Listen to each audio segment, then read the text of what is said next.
Welcome to the Explainer. Okay, let's dive right into this grade 10 English lesson and break down the absolutely fascinating history of King Pratap Malla. If you're looking to really master this reading comprehension section and ace those higher ability tasks, you are in the exact right place. We're going to transform these textbook pages into a clear, compelling story. Here is our roadmap for today. We'll start with a quick lesson introduction, tackle the essential vocabulary, dive into the historical summary, walk through the actual tasks together, and wrap up with some closing study tips. Let's get into it. All right, part one, the lesson introduction. So we're focusing on a very familiar piece of text today, all about the mighty Malla dynasty king, Pratap Malla. Honestly, this is one of the most comprehensive lessons in your entire curriculum because it perfectly blends language skills with some pretty intense medieval Nepalese history. We're talking everything from highly controversial rise to power to massive architectural projects and even a mysterious death. Moving on to part two, let's look at the essential vocabulary. Now, to make these 12 highlighted words actually stick in your brain, it really helps to group them up conceptually. Think of it like organizing a toolbox. Under rulership, we have terms like regent, which just means a person appointed to rule when the actual monarch can't. That's absolutely crucial for this specific story, as you'll see. Under actions, we find words like renovated, for repairing structures, or patronized, which means to financially support someone, like an artist or scholar. Finally, under nouns and adjectives, we get descriptive words like pinnacle, meaning a high, pointed structure. And a perfect example from that last group is the hyphenated adjective vastly learned. It literally means extremely well-educated and knowledgeable. Definitely keep this term in your back pocket because it perfectly sets up the kind of historical heavyweight we're dealing with here. Okay, part three. Let's get into the historical summary itself. This timeline gives us a bird's-eye view of his reign, spanning from 1641 AD to 1674 AD. According to the text, this 33-year stretch was essentially a golden age. It was a totally unique period of remarkable peace, massive economic prosperity, and soaring cultural heights for Kantipur. Nepal practically leaped forward in every single field during this exact time frame. But his rise was definitely not smooth. It was actually incredibly controversial. The text points out that when his father, Laxmi Nara Singh's madness grew worse, Pratap Malla actually imprisoned him so he could rule Kantipur as a regent. Despite that ruthless start, he proved to be a brilliantly tactical administrator. He cleverly played the kings of neighboring Lalitapur and Bhaktapur against each other to secure his own position, and on top of that, he locked down a highly profitable trade monopoly with Tibet. Beyond all the intense politics, the guy left behind an incredible architectural legacy. He was deeply religious and built magnificent structures all around Kathmandu.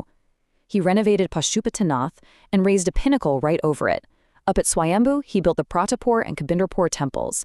He's also the one who erected that famous image of the monkey god Hanuman by his palace gate, which is literally how Hanuman Doka got its name.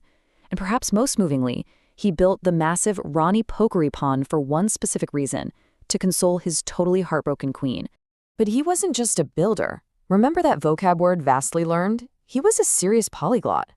The text specifically notes he could compose poetry in a crazy number of scripts. We're talking Sanskrit, Nepali Bhasa, Bengali, Hindi, Arabic, Roman, and even English. Kind of makes studying for your English exam feel a bit more manageable, right? Because of this immense talent, he actually gave himself the title Kabindra, which translates to the King of Poets. Much like the great Mughal Emperor Akbar, he was obsessed with music and patronized a whole galaxy of brilliant scholars at his palace. Now, his reign wasn't without its massive blunders. He attempted this well-meaning but ultimately tragic administrative experiment. While he was still alive, he wanted his 5 sons to get some hands-on experience running the country. So he decided to let each son rule for 1 year, taking turns. But it backfired horribly. His second son, Chakrabartendra Malla, died the very next day after taking over. The king and queen were entirely devastated, which, as we touched on just a minute ago, is exactly what led him to build Rani Pokhari. And this magnificent, dramatic 33-year reign came to a very abrupt halt in 1674. The textbook mentions he died a sudden, almost mysterious death right while he was watching the religious dance of Hari City. Just like that, an era ended. All right, let's jump to part 4 and walk through some of the actual tasks.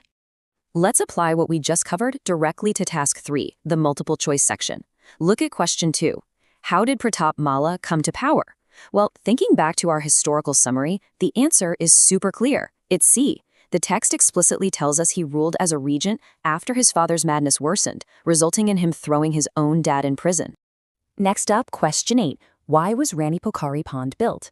You'll see options trying to trick you about irrigation or palace water supplies, but we know the correct option connects directly to that tragic experiment with his kids.